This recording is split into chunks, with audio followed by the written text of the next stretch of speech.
Bismillahirrahmanirrahim. Assalamualaikum warahmatullahi wabarakatuh. Adik-adik, kita berjumpa lagi pada hari ini di perkuliahan Akuntansi Bank dan Keuangan Syariah, di mana pada hari ini kita membahas materi terkait kerangka dasar penyusunan dan penyajian laporan keuangan syariah. Jadi, sekedar informasi, buku pegangan kita terkait materi ini adalah buku yang ditulis oleh Rizal Yahya, Ajar Langga, dan Ahim Abdurrahim, yang berjudul Akuntansi Perbankan Syariah, Teori dan Praktik Kontemporer. Penerbitnya Salemba 4, dan adapun slide yang akan saya tampilkan itu saya ambil dari buku tersebut dan slide pada buku tersebut. Jadi baik, kita masuk ke materi kerangka dasar penyusunan dan penyajian laporan keuangan syariah.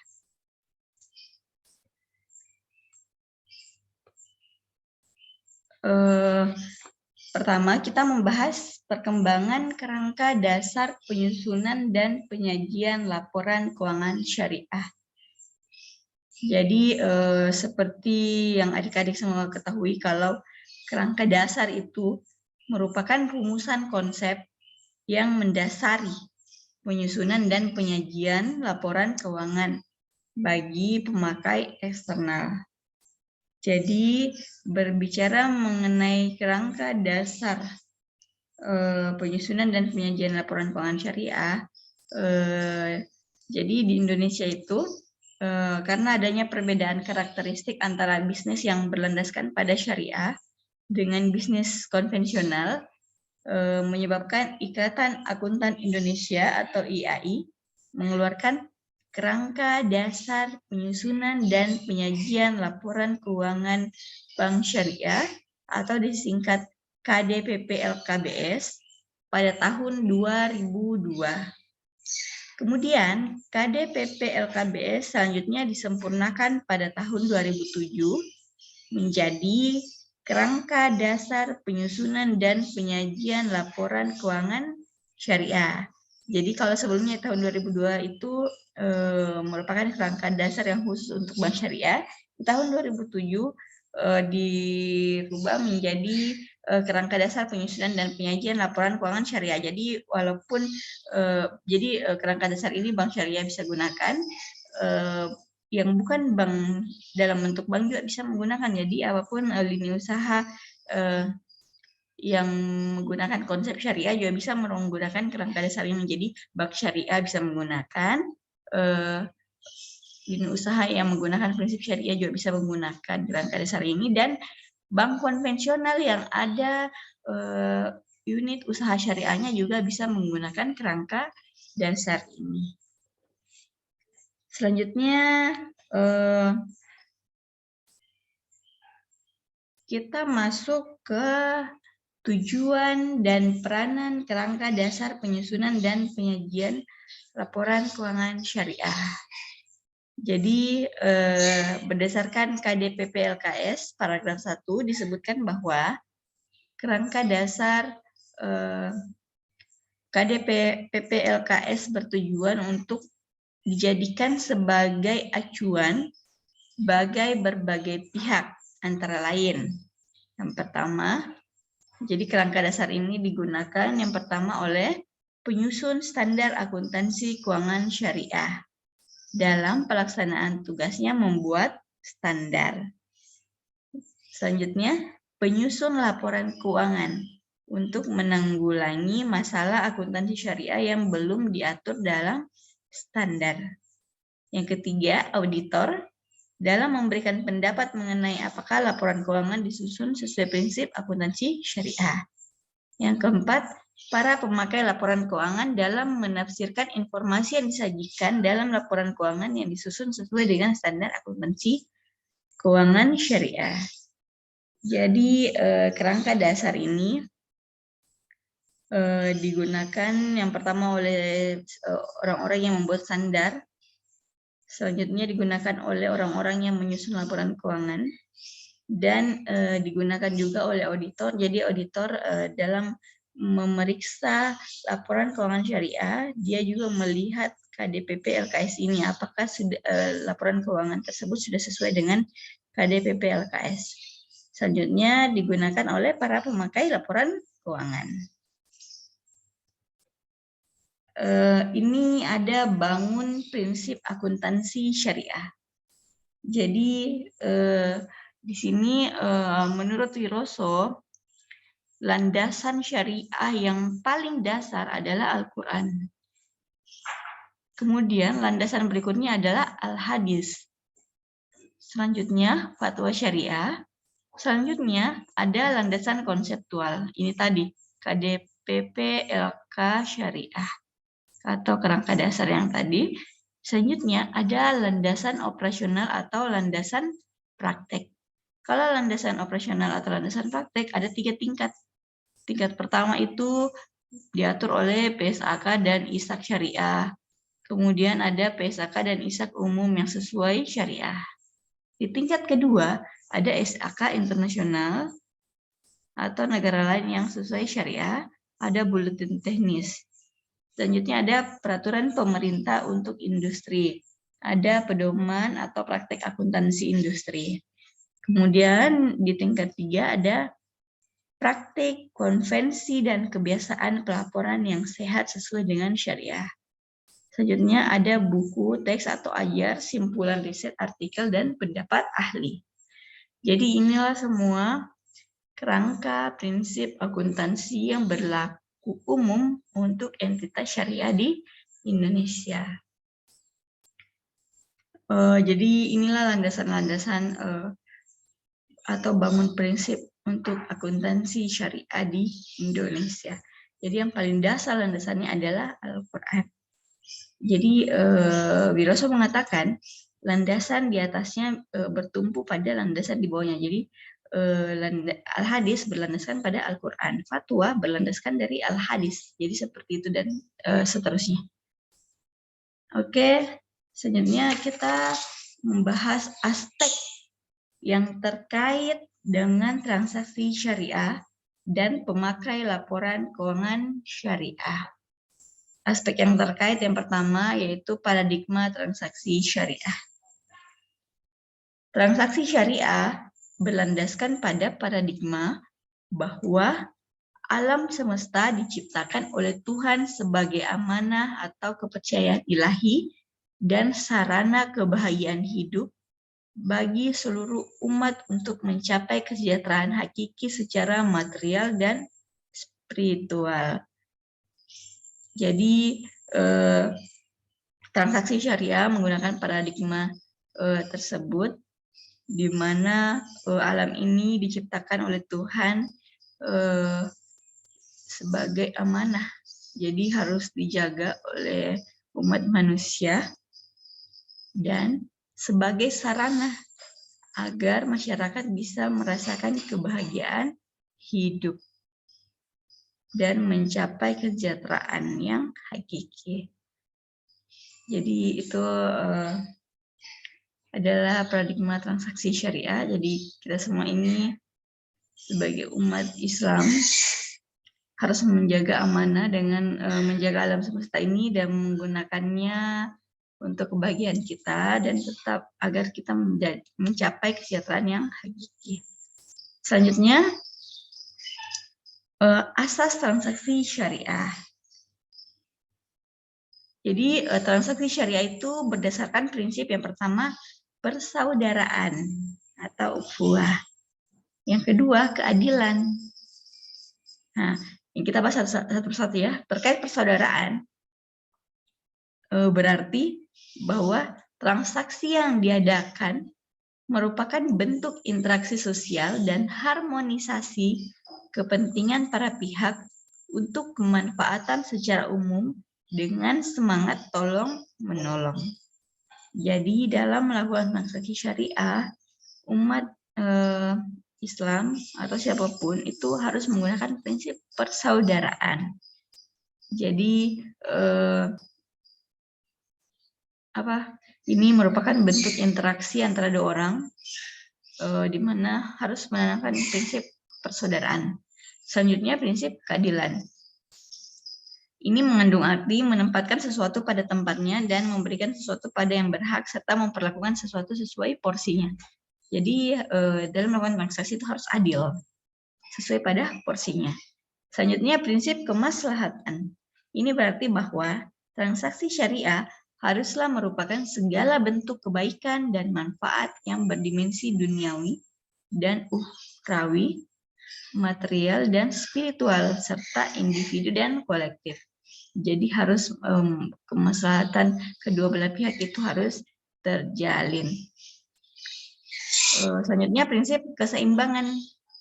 Ini maksudnya adalah transaksi harus memperhatikan keseimbangan aspek material dan spiritual, aspek privat dan publik, sektor keuangan dan real, bisnis dan sosial, serta aspek kemanfaatan. Jadi semuanya harus seimbang. Selanjutnya, prinsip universalisme. Artinya, transaksi syariah dapat dilakukan oleh, dengan, dan untuk semua pihak yang berkepentingan atau stakeholder, tanpa membedakan suku, agama, ras, dan golongan. Jadi semua bisa menggunakan transaksi syariah ini.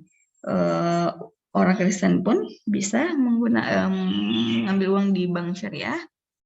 Jadi bank syariah atau lini keuangan syariah itu bersifat universal. Selanjutnya, kita masuk ke karakteristik transaksi syariah.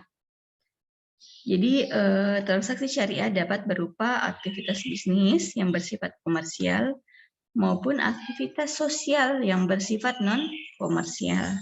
Yang seperti apa? Jadi, kalau berbicara mengenai transaksi syariah komersial, dapat berupa investasi untuk mendapatkan bagi hasil, jual beli barang, selanjutnya untuk mendapatkan laba atau pemberian jasa dengan imbalan. Kalau transaksi syariah non-komersial dapat berupa pemberian pinjaman atau talangan, penghimpunan dan penyaluran dana sosial, seperti zakat, infak, sedekah, wakaf, dan hibah. Jadi itu semua adalah transaksi syariah. Kita masuk ke pemakai laporan keuangan syariah. Wah, ternyata laporan keuangan syariah itu banyak yang menggunakan atau banyak yang membacanya. Siapa saja? Yang pertama adalah investor. Jadi investor ini terbagi dua lagi. Ada investor sekarang dan investor potensial.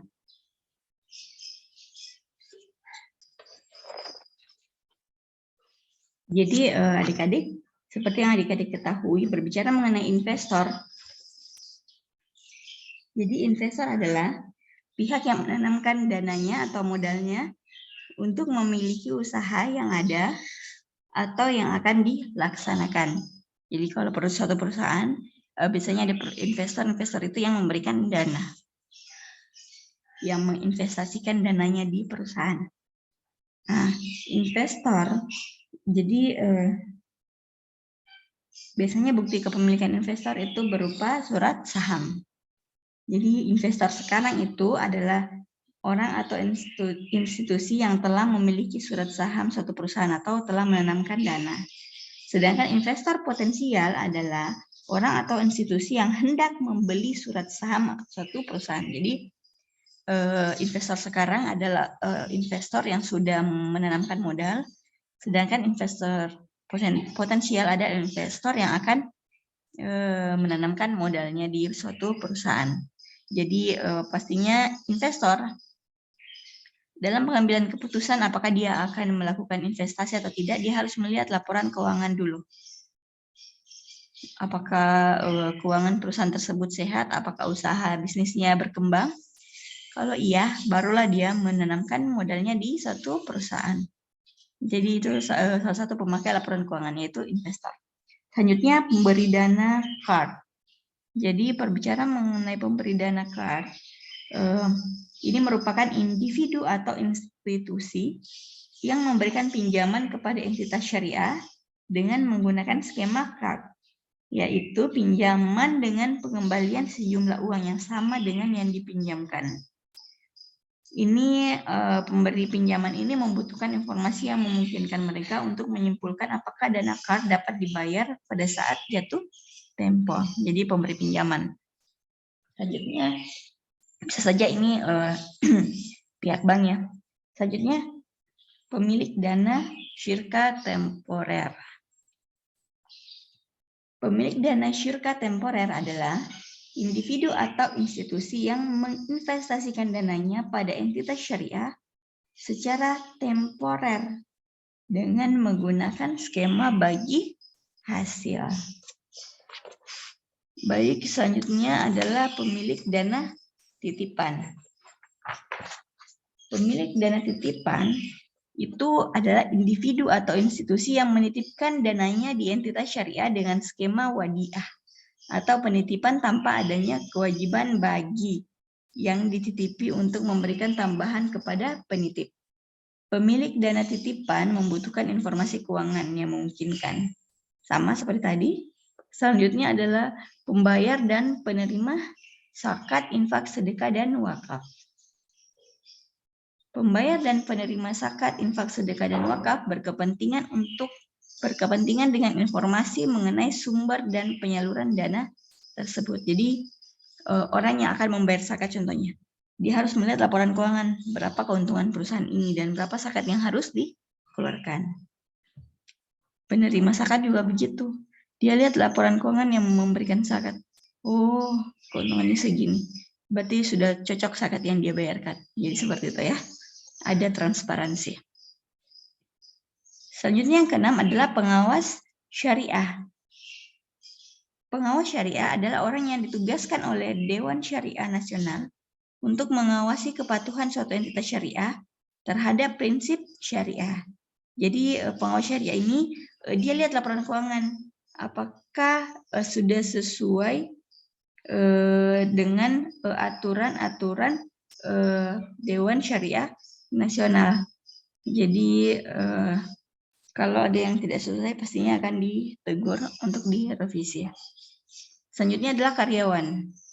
Karyawan adalah individu yang bekerja pada entitas syariah atau kelompok-kelompok yang mewakili kepentingan mereka dalam hubungannya dengan entitas syariah. Untuk apa? Jadi karyawan memerlukan informasi keuangan untuk memungkinkan mereka menilai kemampuan entitas syariah dalam memberikan balas jasa, pensiun, dan kesempatan kerja. Selanjutnya yang berkepentingan dalam menggunakan laporan keuangan syariah adalah pemasok dan mitra usaha. Jadi pemasok dan mitra usaha lainnya tertarik dengan informasi yang memungkinkan mereka menilai apakah jumlah yang tertuang akan dibayarkan pada saat jatuh tempo. Jadi pemasok dan mitra usaha ini biasanya melihat laporan keuangan untuk mengatasi kondisi keuangan perusahaan entitas syariah. Selanjutnya yang ke-9 adalah pelanggan. Jadi pelanggan ini memerlukan informasi untuk menilai kelangsungan hidup entitas syariah, terutama jika mereka terlibat dalam perjanjian jangka panjang. Yang ke-10 adalah pemerintah. Untuk apa? Jadi pemerintah dan berbagai lembaga di bawah kekuasaannya berkepentingan dengan alokasi sumber daya dan aktivitas entitas syariah. Ini untuk menetapkan kebijakan pajak, serta sebagai dasar penyusun statistik pendapatan nasional dan statistik lainnya. Dan yang terakhir adalah masyarakat. Jadi laporan keuangan ini memungkinkan masyarakat menilai kontribusi entitas syariah pada perekonomian nasional, termasuk jumlah orang yang dipekerjakan. Jadi itulah para pemakai laporan keuangan syariah, hampir sama dengan pemakai laporan keuangan konvensional. Selanjutnya kita masuk ke tujuan laporan keuangan. Jadi berdasarkan paragraf ke-30 KD PPLKS dinyatakan bahwa tujuan laporan keuangan menurut KD PPLKS adalah menyediakan informasi yang menyangkut posisi keuangan, kinerja serta perubahan posisi keuangan, di mana kinerja serta perubahan posisi keuangan suatu entitas syariah yang bermanfaat bagi sejumlah besar pemakai dalam pengambilan keputusan ekonomi. Jadi hampir sama juga dengan tujuan penggunaan laporan keuangan konven. Jadi orang membuka laporan keuangan suatu perusahaan itu yang pertama pasti ingin mengetahui posisi keuangannya. Dan untuk mengetahui kinerja serta perubahan posisi keuangan suatu perusahaan. Ternyata ada lagi tujuan lainnya. Jadi tujuan lainnya yang pertama adalah meningkatkan kepatuhan terhadap prinsip syariah dalam semua transaksi dan kegiatan usaha. Yang kedua, informasi kepatuhan entitas syariah terhadap prinsip syariah serta informasi aset, kewajiban, pendapatan, dan beban yang tidak sesuai dengan prinsip syariah bila ada dan bagaimana perolehan dana penggunaannya. Yang ketiga, informasi untuk membantu mengevaluasi pemenuhan tanggung jawab entitas syariah terhadap amanah dalam mengamankan dana, menginvestasikan pada tingkat keuntungan yang layak. Selanjutnya, informasi mengenai tingkat keuntungan investasi yang diperoleh penanam modal dan pemilik dana syirka temporer, dan informasi mengenai pemenuhan kewajiban fungsi sosial entitas syariah termasuk pengelolaan dan penyaluran zakat, infak, sedekah, dan wakaf.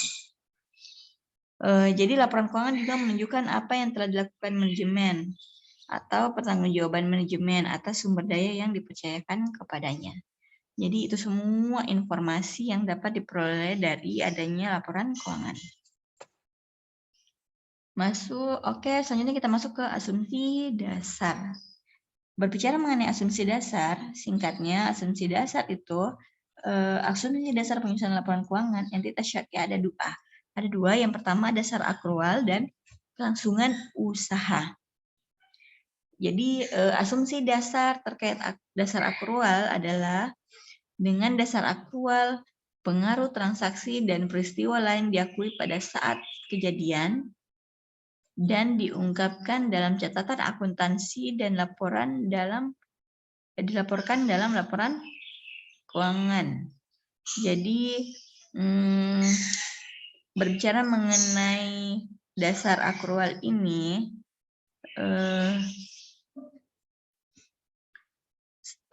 asumsi dasar dalam pembuatan laporan keuangan adalah kita harus meyakini bahwa pengaruh transaksi dan peristiwa lain kita akui pada saat kejadian dan diungkapkan dalam catatan akuntansi dan dilaporkan dalam laporan keuangan. Jadi ini akrual basic. Selanjutnya kelangsungan usaha, di mana laporan keuangan itu disusun atas dasar asumsi kalau kelangsungan usaha entitas syariah akan melanjutkan usaha di masa depan. Jadi asumsi dasarnya jika usaha berlangsung, maka ini akan berlanjut sampai waktu yang akan datang. Jadi itu adalah asumsi dasar dalam penyusunan laporan keuangan entitas syariah. Baik, selanjutnya kita masuk ke karakteristik kualitatif informasi keuangan syariah. Berbicara mengenai karakteristik kualitatif pokok, itu ada beberapa. Yang pertama, karakteristiknya adalah dapat dipahami. Jadi, karakteristik dapat dipahami ini adalah pemakai diasumsikan memiliki pengetahuan yang dapat memadai tentang aktivitas ekonomi dan bisnis. Karakteristik selanjutnya adalah relevan, adalah memiliki kemampuan untuk mempengaruhi keputusan ekonomi pemakai dengan membantu mereka mengevaluasi masa lalu, kini, dan depan. Selanjutnya andal. Dikatakan andal apabila bebas dari pengertian yang menyesatkan kesalahan materi dan disajikan dengan jujur. Selanjutnya dapat dibandingkan. Pemakai harus dapat memperbandingkan laporan keuangan entitas syariah antara periode untuk mengidentifikasi posisi dan kinerja keuangan. Jadi karakteristik ini lagi-lagi hampir sama dengan laporan keuangan konven. Jadi laporan keuangan syariah itu yang pertama harus mudah dipahami oleh si pengguna, mudah dimengerti oleh si pengguna. Jadi laporan keuangannya harus jelas, tepat sasaran, tidak berbelit-belit. Nah, selanjutnya harus relevan. Relevan ini bagaimana, yaitu dengan membaca laporan keuangan syariah, seseorang yang sudah membaca laporan keuangan, dia mampu mengambil keputusan ekonomi. Jadi jelas laporan keuangan dan si pembaca juga bisa menangkap dan bisa langsung mengambil keputusan langkah apa yang baik digunakan dengan membaca laporan keuangan. Contohnya investor. Investor setelah melihat laporan keuangan, dia bisa langsung menarik kesimpulan apakah dia akan menginvestasikan uangnya atau tidak dengan adanya nilai karakteristik relevan dalam laporan keuangan syariah. Selanjutnya, laporan keuangan syariah yang tadi saya katakan bebas dari pengertian yang menyesatkan. Jadi, laporan keuangan itu harus disajikan dengan jujur supaya menggambarkan posisi keuangan suatu perusahaan syariah yang sebenarnya. Selanjutnya, laporan keuangan itu harus bisa dibandingkan antar tahun. Jadi, seseorang atau si pembaca laporan keuangan syariah bisa mengetahui, tahun lalu dengan tahun sekarang kinerja keuangannya akan lebih membaik atau lebih memburuk. Itu bisa diketahui dengan membaca laporan keuangan syariah. Oke, selanjutnya kita masuk ke unsur-unsur laporan keuangan. Jadi unsur-unsur laporan keuangan entitas syariah berdasarkan karakteristiknya ada 3. Yang pertama, komponen laporan keuangan yang mencerminkan kegiatan komersial meliputi laporan keuangan, laporan laba rugi, arus kas, dan perubahan ekuitas. Yang kedua, komponen laporan keuangan yang mencerminkan kegiatan sosial. Ini meliputi laporan sumber dan penggunaan dana zakat. Selanjutnya, komponen laporan keuangan lainnya yang mencerminkan tanggung jawab khusus entitas syariah. Jadi, di antara berbagai laporan tersebut, laporan posisi keuangan dan laba rugi merupakan 2 laporan keuangan utama. Jadi, kalau di konvensional mungkin adik-adik melihat laporan keuangan hanya sebatas ini, ternyata di syariah ada tambahan terkait laporan keuangan, laporan sumber dan penggunaan dana zakat, dan laporan yang mencerminkan tanggung jawab khusus entitas syariah. Tapi untuk laporan utamanya adalah posisi keuangan dan laporan laba rugi. Jadi itu semua unsur-unsur laporan keuangan syariah. Selanjutnya, laporan posisi keuangan. Berbicara mengenai laporan posisi keuangan atau neraca, ini menggambarkan dampak keuangan dari transaksi dan peristiwa lain yang diklasifikasikan dalam beberapa kelompok besar menurut karakteristik ekonominya. Jadi, format umum neraca bank syariah dengan mengacu pada lampiran PSAK nomor 101 tentang penyajian laporan keuangan syariah. Adapun unsur-unsur yang berkaitan dengan pengukuran posisi keuangan, yang pertama adalah aset, adalah sumber dana yang dikuasai oleh entitas syariah sebagai akibat dari peristiwa masa lalu yang memiliki manfaat ekonomi di masa depan. Yang kedua adalah kewajiban. Jadi aset dan kewajiban ini ada dalam neraca. Berbicara mengenai kewajiban adalah hutang entitas syariah masa kini yang timbul akibat dari peristiwa masa lalu. Selanjutnya ada dana syirka temporer. Adalah dana yang diterima sebagai investasi dengan jangka waktu tertentu dari individu dan pihak lainnya di masa di mana entitas syariah mempunyai hak untuk mengelola dan menginvestasikan dana tersebut dengan pembagian hasil investasi berdasarkan kesepakatan. Dan ada lagi ekuitas. Jadi dalam neraca itu ada aset, kewajiban, dana syirka, dan ekuitas. Ekuitas ini adalah hak residual atas aset entitas syariah setelah dikurangi semua kewajiban dan dana syirka temporer. Ini contoh format neraca bank syariah. Anggaplah neraca bank syariah PT Bank Syariah X. Laporan posisi keuangan per 31 Desember. Jadi format neraca bank syariah kurang lebih seperti ini adik-adik. Jadi adik-adik kan tahu model neraca untuk laporan keuangan konvensional, jadi hampir sama. Di mana sisi kiri ada aset dan di sisi kanan ada liabilitas dan ekuitas. Tapi untuk nama-nama akunnya yang berbeda antara konven dengan syariah.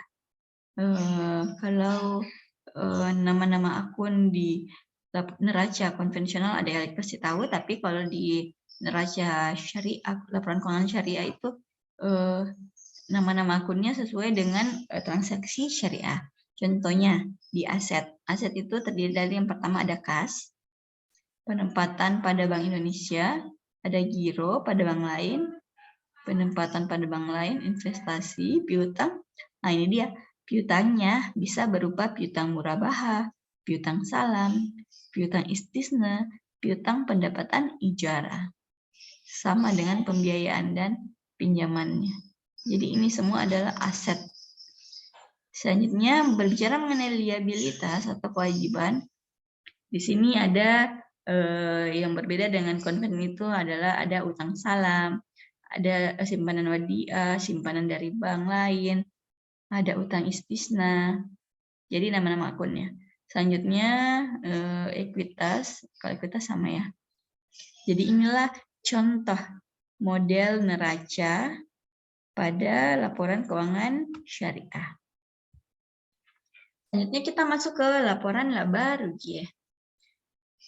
Laporan laba rugi adalah ukuran kinerja entitas syariah yang juga merupakan dasar bagi ukuran yang lain seperti imbalan investasi atau penghasilan per saham.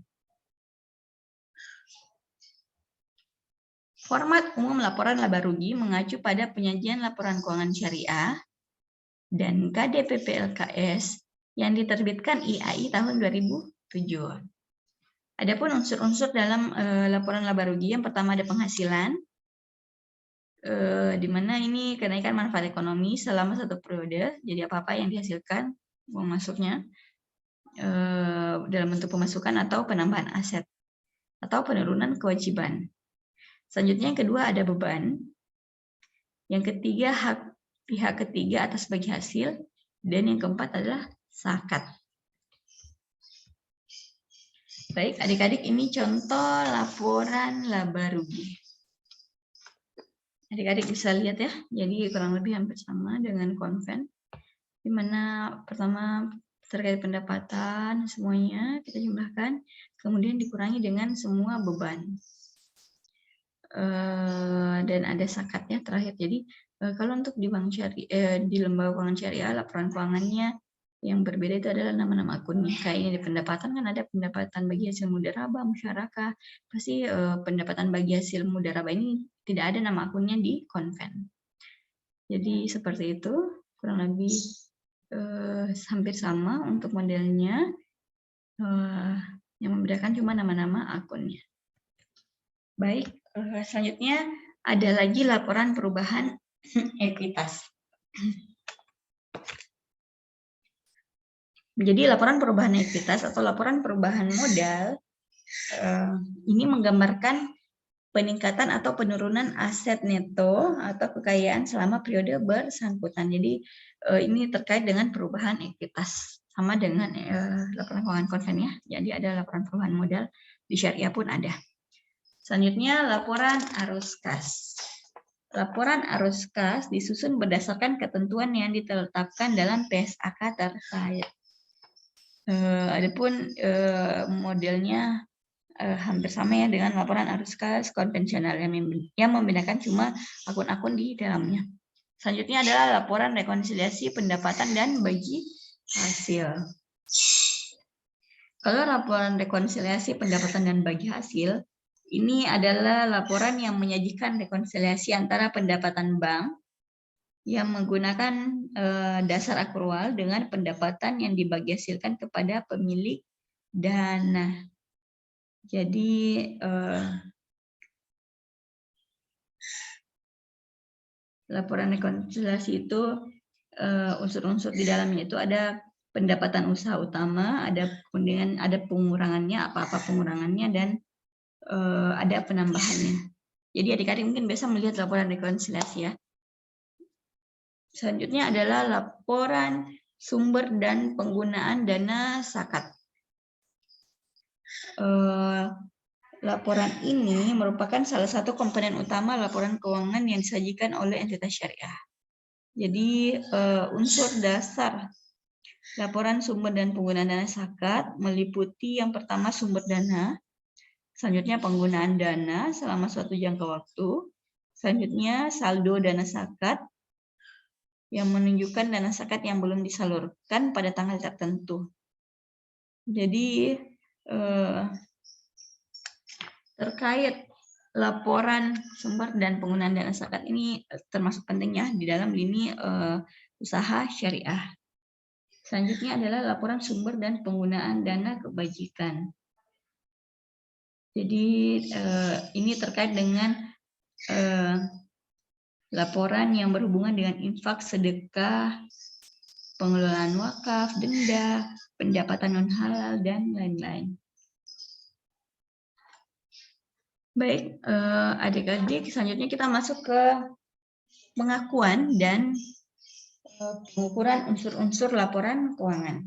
Jadi yang pertama kita bahas pengakuan unsur utama laporan keuangan. Jadi pengakuan unsur utama laporan keuangan yang pertama adalah pengakuan aset. Ini diakui dalam neraca kalau besar kemungkinan bahwa manfaat ekonominya diperoleh entitas dan memperoleh nilai yang dapat diukur. Jadi itu terkait pengakuan aset. Selanjutnya pengakuan kewajiban. Ini ada juga dalam neraca, di mana kemungkinan pengeluaran sumber daya yang mengandung manfaat ekonomi akan digunakan untuk menyelesaikan kewajiban. Selanjutnya yang ketiga pengakuan dana syarikat temporer dilakukan jika entitas syariah memiliki kewajiban untuk mengembalikan dana yang diterima melalui pengeluaran sumber daya ekonomi. Selanjutnya yang harus diakui itu adalah penghasilan. Ini dalam laporan laba rugi. Kalau kenaikan manfaat ekonomi masa depan berkaitan dengan kenaikan dan penurunan aset. Selanjutnya yang harus diakui adalah beban, sama dalam laporan laba rugi. Jadi untuk pengakuan unsur utama ada di neraca itu terkait dengan pengakuan aset dan kewajiban. Kemudian pengakuan dana syirkah. Selanjutnya di laba rugi itu pengakuan penghasilan dan beban. Selanjutnya pengukuran. Jadi tadi pengakuan, sekarang pengukuran unsur-unsur laporan keuangan. Jadi pengukuran adalah proses penetapan jumlah uang untuk mengakui dan memasukkan setiap unsur laporan keuangan dalam neraca dan laporan laba rugi. Dasar pengukuran yang umum digunakan entitas syariah dalam penyusunan laporan keuangan adalah biaya historis. Akan tetapi dalam kondisi tertentu dapat dikombinasikan dengan dasar pengukuran yang lain. Untuk memenuhi kriteria relevansi suatu informasi, entitas syariah dapat merevaluasi aset, kewajiban, dan dana syirkah temporer secara periodik dengan syarat harus terjamin keandalannya. Jadi dalam pengukuran ini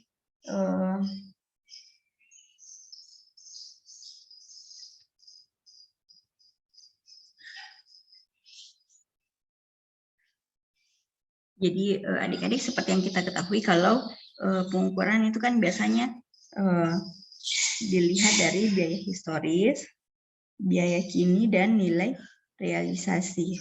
Tapi kalau untuk pengukuran di laporan keuangan syariah itu banyak menggunakan biaya historis. Jadi untuk mengukur sesuatu itu dilihat dari biaya historisnya. Tapi tidak selamanya menggunakan biaya historis. Kadang juga menggunakan fair value, jadi atau nilai wajarnya. Jadi contohnya akuntansi dana pensiun.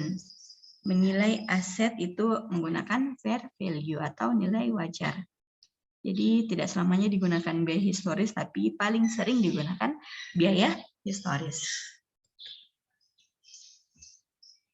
Baik, selanjutnya catatan atas laporan keuangan. Jadi catatan atas laporan keuangan itu meliputi penjelasan naratif atau rincian jumlah yang tertera dalam laporan keuangan utama. Catatan atas laporan keuangan suatu entitas syariah harus mengungkapkan hal-hal sebagai berikut. Yang pertama, informasi tentang dasar penyusunan laporan keuangan dan kebijakan akuntansi yang dipilih dan diterapkan terhadap peristiwa dan transaksi yang penting. Yang kedua, informasi yang diwajibkan oleh PSAK tetapi tidak disajikan dalam laporan keuangan. Selanjutnya, informasi tambahan yang tidak disajikan dalam laporan keuangan tetapi diperlukan dalam rangka penyajian secara wajar. Jadi sama dengan laporan keuangan konvensional, ada catatan atas laporan keuangan. Di laporan keuangan syariah pun ada catatan atas laporan keuangan. Jadi di dalam catatan ini apa-apa yang tidak ada dalam laporan keuangan itu dijelaskan di catatan atas laporan keuangan. Baik, adik-adik, saya rasa sekian sampai di sini materi terkait kerangka dasar penyusunan dan pelaporan laporan keuangan syariah. Semoga apa yang saya sampaikan hari ini bisa dimengerti oleh adik-adik. Jadi dari materi yang saya paparkan pada hari ini, kita belum masuk ke pembuatan laporan keuangannya, tetapi kita baru membahas kerangka dasarnya untuk menyusun suatu laporan keuangan syariah. Yang penting adik-adik sudah mendapat gambaran kerangka dasar ini dan apa-apa laporan keuangan untuk entitas syariah, siapa saja penggunanya, apa saja asumsi dasarnya, dan bagaimana cara pengakuan dan pengukurannya. Oke, adik-adik, mohon maaf jika ada kekurangan karena sesungguhnya kesempurnaan hanya milik Allah Subhanahu wa Ta'ala.